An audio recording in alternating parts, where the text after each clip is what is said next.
Malamig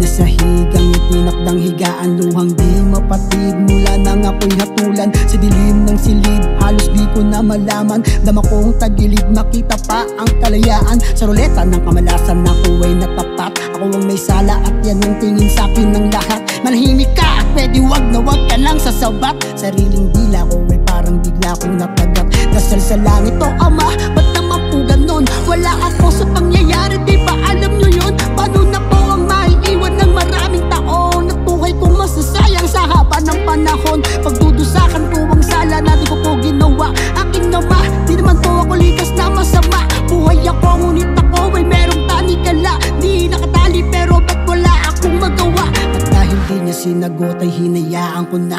Tinanggap na ito ang kapalaran ko talaga. Kailangan kong mabuhay dito nang wala rin kaba. Sanayin yung buhay ko ay wala na ring halaga. Lumuluha habang kinakalas ang metal na porselas. Nanlulumo kapag nakikita ang nakapalibot na rehas. Sa loob dito'y nakatitig ang mga matang nagtatalas. At ang tanging paraan ko na lang ang paningin na iiwas. Dito sa piitan ay di pwede makita ang kahinaan. Pag wala kang tira dito, ikaw ay aapak-apakan sa dami ng halang. Wala kang pagkakatiwalaan, libingan ng buhay, ngunit dito'y merong kamatayan. Limitado bawat pagkilos, bawal palpak na galawan. Ano namang klaseng paglabag ay merong kaparusahan. Wala kang itatama dito, huwag mo nang pagpilitan. Lahat na mararanasan mong sayay dito'y panandalian. Sa pagkain di makain, dapat ikaw ay masanay kung ano mang nakahain. Lunuking walang malay, mawawalan ka ng malay sa gutom pag di nasanay. Dapat tagapin ko na rin na ito na ang bagong buhay. Kamag-anak, kaibigan, sa una ay merong dalaw, ngunit katagalan pakiramdam ko'y parang pumanaw. Mga pangarap ko sa layaw, tiunti nang natunaw. Mundo kong masaya sa isang iglap, bigla nang nagunaw. Mararanasan ko ba kayang maging katulad ng ibong malaya? Dito sa mundo nating napakadaya, napakarami ko nang itinaya. Pulong sa hangin, ba't nagkaganon? Dami nang nasayang sa aking panahon. Magmula noon hanggang ngayon, ginigiit pa rin, hindi po ako yun.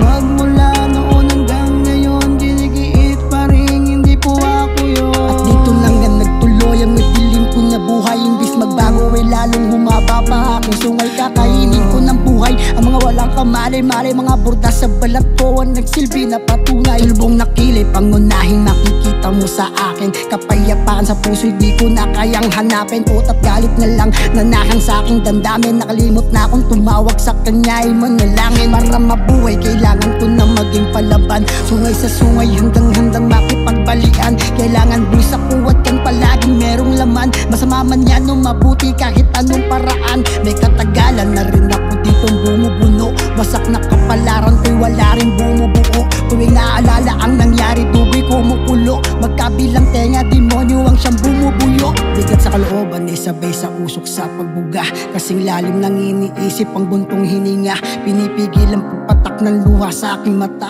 Pakiramdam ko ang langit ay tuluyan nang nagsara. Bakit ako nagbabayad dito ng ilang taon? Napakarami nang nasayang sa akin na panahon. Ngunit ano man ang mangyari kahit mapakahon, paulit-ulit kong isisigaw, di po ako yun. Aba, magsisinungaling ka pa? Dapat sa'yo mabulok sa kulungan. Paano naman ang tulad ko? Walang kalaban-laban sa hamon ng mundo. Sino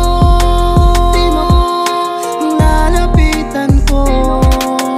Paano ko patutunayan na may sala? Ay di po ako.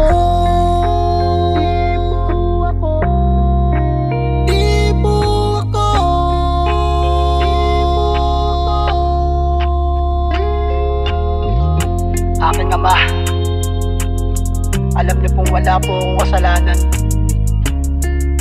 Ngunit ganun pa man, kayo na po ang bahala sa lahat. Huwag niyo po sana pababayaan ang mga mahal ko sa buhay. Mararanasan ko ba kayang maging katulad ng ibong malaya dito sa mundo nating napaka